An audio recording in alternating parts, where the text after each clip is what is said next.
목요일 새벽 예배를 하나님 앞에 올려드리겠습니다. 마태복음 9장 27절에서 38절까지의 말씀입니다. 예수께서 거기에서 떠나가실새 두 맹인이 따라오며 소리질러 이르되 다윗의 자손이여 우리를 불쌍히 여기소서 하더니 예수께서 집에 들어가심에 맹인들이 그에게 나아오거늘 예수께서 이르시되 내가 능히 이 일 할 줄을 믿느냐? 대답하되 주여 그러하오이다 하니 이에 예수께서 그들의 눈을 만지시며 이르시되 너희 믿음대로 되라 하시니 그 눈들이 밝아진지라. 예수께서 엄히 경고하시되 삼가 아무에게도 알리지 말라 하셨으나 그들이 나가서 예수의 소문을 그 온 땅에 퍼뜨리니라. 그들이 나갈 때에 귀신 들려 말 못하는 사람을 예수께로 데려오니 귀신이 쫓겨나고 말 못하는 사람이 말하거늘 무리가 놀랍게 여겨 이르되 이스라엘 가운데서 이런 일을 본 적이 없다 하되 바리새인들은 이르되 그가 귀신의 왕을 의지하여 귀신을 쫓아낸다 하더라. 예수께서 모든 도시와 마을에 두루 다니사 그들의 회당에서 가르치시며 천국 복음을 전파하시며 모든 병과 모든 약한 것을 고치시니라. 무리를 보시고 불쌍히 여기시니 이는 그들이 목자 없는 양과 같이 고생하며 기진함이라. 이에 제자들에게 이르시되 추수할 것은 많되 일꾼이 적으니 그러므로 추수하는 주인에게 청하여 추수할 일꾼들을 보내주소서 하라 하시니라. 아멘. 어제 말씀에 이어 오늘 본문에서도 예수님의 초월적인 기적이 계속되고 있습니다. 죽은 자를 살리신 사건에 이어서 맹인이 보게 되고 귀신 들려 말 못하는 이가 말을 하게 되는 기적이 나타나게 됩니다. 이러한 기적은 메시아 시대를 나타내는 대표적인 표적들입니다.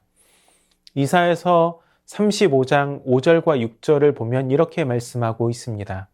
그때에 맹인의 눈이 밝을 것이며 못 듣는 사람의 귀가 열릴 것이며 그때에 저는 자는 사슴같이 뛸 것이며 말 못하는 자의 혀는 노래하리니 이는 광야에서 물이 솟겠고 사막에서 시내가 흐를 것임이라. 맹인의 눈이 밝을 것이며 말 못하는 자의 혀는 노래하리니 라고 하는 이사야의 예언은 예수님을 통해서 사실로 이루어지게 됩니다. 오늘 본문을 보면 두 맹인이 예수님 일행을 따라오며 소리칩니다. 27절을 보시면 예수께서 거기에서 떠나가실새 두 맹인이 따라오며 소리질러 이르되 다윗의 자손이여 우리를 불쌍히 여기소서 하더니 이 두 맹인은 예수님을 다윗의 자손으로 오실 메시아로 믿고 소리칩니다. 팔레스타인에서는 밝은 태양과 광야에서 발생하는 지속적인 먼지로 인해서 안구 질환이 매우 흔했습니다. 나아가 앞을 못 본다는 것은 일반적인 장애를 넘어서 종교적 신념이 반영된 질병이라고 생각했습니다. 요한복음 9장에서 보는 것처럼 앞을 못 보는 것은 하나님의 심판과 저주로 생각했고 여겼습니다. 맹인은 예수님이 집에 들어갈 때까지 자신들을 불쌍히 여겨달라고 외치며 따라왔습니다. 이에 예수님께서 물으십니다. 내가 능히 이 일 할 줄을 믿느냐? 이렇게 직접 믿음의 여부를 물으신 것은 치유의 역사 가운데서, 기적 가운데서 오늘의 본문이 유일합니다. 예수님은 단순히 기적의 가능성을 물으신 것이 아닙니다. 내가 바로 그 메시아라는 사실을 믿느냐라고 하는 물음이었습니다. 이에 그들은 주저없이 그렇습니다라고 대답합니다. 예수님께서는 그들의 눈을 만지시며 너희 믿음대로 되라라고 말씀하십니다. 이에 그들의 눈이 밝아집니다. 예수님을 메시아로 믿는 영적 믿음이 육적인 눈을 뜨게 했다는 것입니다. 이러한 맹인의 반응은 34절에 있는 종교 지도자들과는 대조적입니다. 맹인은 보지 못했으나 예수님을 메시아로 믿었습니다. 하지만 종교 지도자들은 눈을 뜨고 있으면서도 예수님을 귀신의 왕을 의지하여 귀신을 쫓아낸다라고 말했습니다. 우리는 이러한 대비를 통해서 믿음의 본질에 대해서 생각해 보게 됩니다. 도마는 부활하신 예수님에 대한 소식을 듣고 내가 그 손의 못자국을 보고 옆구리에 손을 넣어보지 않고는 믿지 못하겠다라고 말합니다. 8일이 지나서 예수님께서 오셔서 도마에게 이렇게 말씀하시죠. 내 손가락을 이리 내밀어 내 손을 보고 내 손을 내밀어 내 옆구리에 넣어보라. 그리하여 믿음 없는 자가 되지 말고 믿는 자가 되라. 그리고 이렇게 덧붙이시죠. 너는 나를 본고로 믿느냐? 보지 못하고 믿는 자들은 복되도다. 바로 바리새인들이 도마와 같았습니다. 그들은 보고도 깨닫지 못했고 반대로 맹인은 보지 못했음에도 믿었습니다.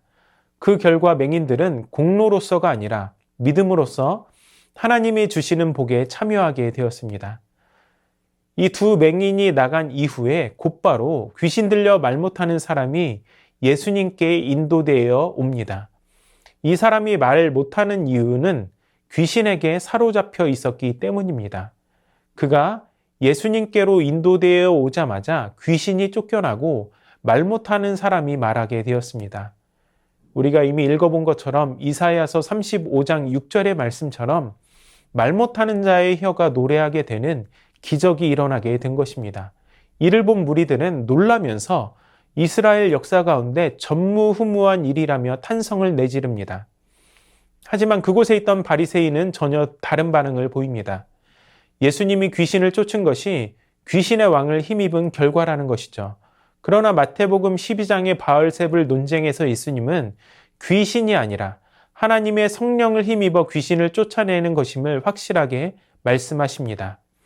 바리새인들은 눈이 열리고 입이 열리는 기적들을 눈앞에서 목격하면서도 사실을 사실대로 믿지 않고 자의적으로 해석합니다. 말씀에 대한 지식은 가득하지만 선입견에 사로잡혀서 말씀의 본체이신 예수님을 알아보지 못하고 있는 것이죠. 아무리 명백한 진리라도 내가 눈을 감고 마음을 닫으면 보이지도 않고 받아들일 수도 없으며 믿을 수도 없다는 사실을 우리는 기억해야 합니다. 우리 주님께서는 내가 생각하는 어떤 것보다 뛰어나시며 능력이 한이 없으신 분이십니다. 바리새인들처럼 내 스스로 주님의 능력을 제한하고 불신하는 것이 아니라 순전한 믿음으로 주님 앞에 나아갈 수 있는 우리 모두가 될 수 있기를 축복합니다. 이처럼 맹인이 눈을 뜨게 하고 말 못하는 사람을 고치시는 이 말씀을 통해서 우리는 예수님이 가져오신 하나님의 나라를 보게 됩니다. 하나님의 나라는 어제 담임 목사님을 통하여서 우리가 들었던 것처럼 긍휼의 나라이며 또한 생명의 나라입니다. 예수님의 제자들은 이러한 하나님 나라 확장에 초청되어 그분의 일을 감당하게 됩니다. 이어지는 35절 이하의 말씀이 우리에게 그것을 가르쳐 줍니다. 35절의 말씀은 예수님께서 집중하신 세 가지 사역에 대해서 알려주고 있습니다. 가르치시고 전파하시고 고치시는 것입니다. 예수님은 회당에서 가르치시고 천국 복음을 전파하시고 모든 병과 모든 약한 것들을 고치셨습니다. 그럼에도 여전히 목자 없는 양과 같은 사람들이 곳곳에 넘쳐났습니다. 그들은 마치 목자 없는 양처럼 이리저리 떠돌며 방황하며 죽어가고 있었습니다. 이에 예수님께서는 제자들에게 이렇게 말씀하십니다. 추수할 것은 많되 일꾼이 적으니 그러므로 추수하는 주인에게 청하여 추수할 일꾼들을 보내주소서 하라. 불쌍한 무리를 양에 비유했던 예수님은 이제 추수할 곡식에 비유하십니다. 제자들에게 추수할 곡식은 많으나 일꾼이 적다라고 말씀하십니다. 추수는 대개 종말을 상징하므로 이 말씀은 종말의 때가 되었고 추수할 곡식이 많다는 것은 종말의 긴박성을 내포합니다. 하지만 문제는 일꾼이 없다는 것이죠. 예수님의 지상 사역에는 시간의 제한이 있었고 그랬기에 예수님은 제자들을 선택하여 일꾼으로 삼으신 것입니다. 예수님께서 베드로와 안드레를 부르실 때 사람을 낚는 어부가 되게 하겠다는 약속을 하셨는데 바로 이곳에서 그 의미가 더욱 선명해지게 되는 것입니다. 목자가 없어 방황하며 기진한 영혼들을 참 안식과 생명을 주시는 예수님께 인도하는 사역을 사람을 낚는 어부라는 표현으로 말씀하신 것입니다. 제자들을 부르셨지만 아직도 밖에는 그들이 감당하기에는 너무 많은 곡식이 있었습니다. 예수님은 비유적으로 추수하는 주인에게 일꾼을 보내주시기를 기도하라고 말씀하십니다. 그리고 이어지는 10장에서 예수님은 제자들에게 권능을 주시고 추수를 위해 파송하시는 장면을 통해서 우리가 장차 교회를 통한 추수 사역에 대한 모습이 어때야 하는지에 대한 청사진을 보여주셨습니다. 사랑하는 여러분, 우리는 오늘 구원자이신 예수님께서 가져오신 하나님 나라를 누리며 살아가는 하나님의 백성들입니다. 눈을 뜨고 있지만 영적으로 맹인으로 살아가는 것이 아니라 보이지 않는 하나님을 보이는 것보다 더 확실하게 믿는 믿음으로 삶의 자리에 나아가실 수 있기를 바랍니다. 이러한 삶을 통해 주변의 사람들이 예수 그리스도를 구주로 고백하는 영적인 추수가 일어날 수 있기를 위해 간구하며 기도하실 수 있기를 바랍니다. 이 귀한 은혜가 오늘 저와 여러분의 삶 가운데 충만하기를 주님의 이름으로 축원합니다. 말씀을 기억하며 다 함께 기도하시겠습니다. 보이지 않을지라도 보이는 것보다 더 확실한 믿음을 가지고 살아갈 수 있는 하나님의 백성이 되게 하여 주시옵소서. 내 지식과 선입견으로 주님의 능력을 제한하는 오류를 범하지 않게 하여 주시옵소서. 주님께서 추수의 결실을 맺게 해주실 것을 기대하며 전도자로서 살아가게 하여 주시옵소서.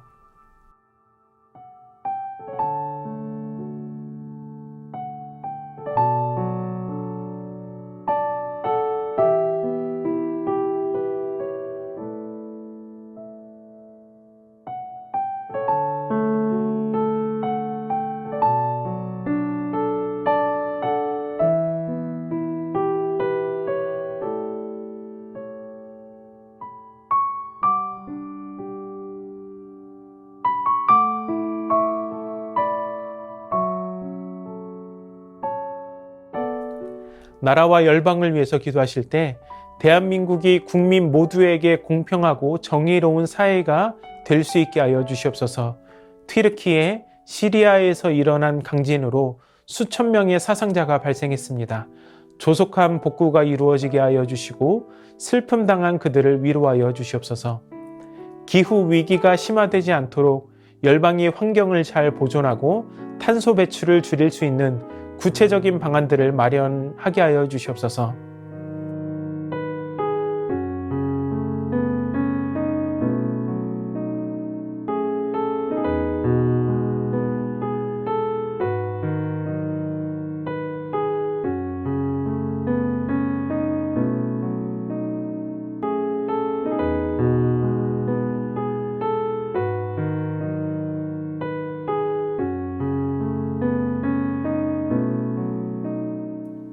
교회를 위해 기도하실 때 담임 목사님 지치지 않는 힘을 주시고 영육간에 강건하게 하여 주시옵소서. 젊은 부부 모임이 시작되었습니다. 풍성한 교제 가운데 각 가정이 회복되고 치유되며 세워지는 귀한 모임이 되게 하여 주시옵소서. 겨울철 우리 성도들의 삶과 건강을 지켜주시고 보호하여 주시옵소서.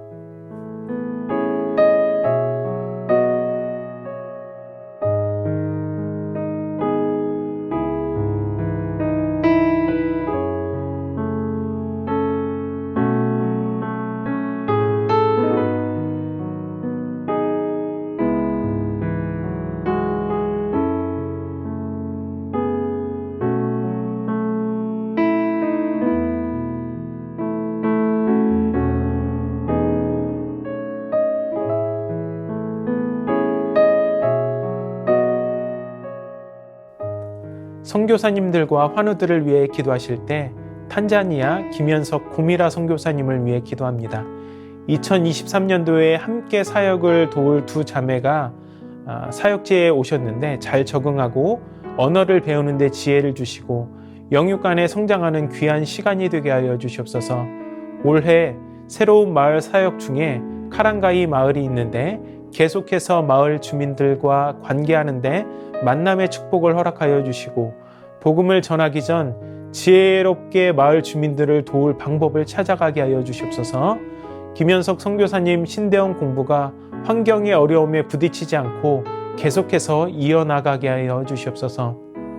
차영미 권사님, 이기범 집사님, 강동엽 어린이, 김승군 권사님, 권호순 권사님, 이민환 권사님, 신혜란 권사님, 추명우 성도님, 추승민 형제님, 이춘실 집사님, 김인혜 집사님, 최혁기 성도님, 이길태 집사님, 김찬준 집사님, 김영자 권사님, 정순군 권사님, 김복남 권사님, 김광순 권사님, 박문천 집사님, 노성빈 형제, 최혜랑 집사님 아버님, 선교사님들과 환우들을 위해서 기도하시고 개인의 기도로 하나님 앞에 나아가도록 하겠습니다.